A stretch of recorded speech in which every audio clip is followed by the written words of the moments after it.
Amen, amen, I say to you, the cock will not crow before you deny me 3 times. You'll never find that prediction in a fortune cookie. But what do we really expect to find in a fortune cookie? I mean, really? A real prediction about our life? One that will set all things right? Bring peace, harmony, and balance into our lives? Maybe the winning lottery numbers. What do we really expect to find? And what of our own discipleship? What do we expect to find there? In today's gospel, the disciples are still playing the game oblivious. Well, as best they can. They followed the Lord's instructions and prepared the upper room. Think that they were only going to celebrate the Passover again, as they had done so many years before. They seem to remain oblivious to the real meaning that Jesus has them prepare the gathering and the supper. There's a bit of confusion in Jesus' remark about the one who is to betray him. They seem to hold on to the notion that if they remain oblivious to the real meaning of the word betrayal, they might not have to fully embrace that faithful discipleship that Jesus has been calling to every single day for the previous 3 years. They did not take Judas Iscariot aside and ask him about the real reason for his departure either.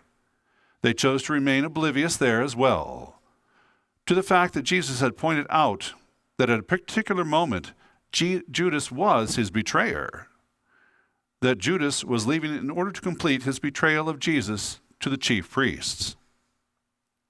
Peter constantly speaks on behalf of himself and the other apostles, especially when it comes to the real reason why Jesus came into this world. Their refusal to acknowledge that he must suffer and die seems to be an innate desire to remain oblivious to the events that were about to take place. La la la la la la la, if I don't ask, if I don't listen, I won't know and life will be good. Sounds like many of us in our own spiritual life. Sounds like many of us when the Lord calls us to that unique and faithful discipleship.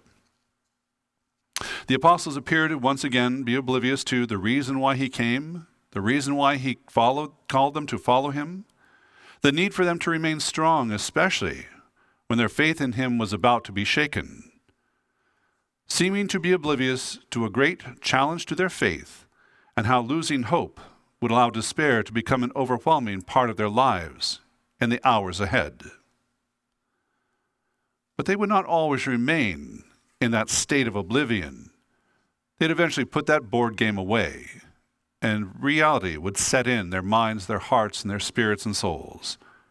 For they would encounter Jesus anew, and through these encounters they would come to understand exactly why he called them, why he entered willingly into his passion and death, and above all, why they would ultimately take up their cross each day, follow in his footsteps, without ever looking back or regretting their decision to follow the risen Christ.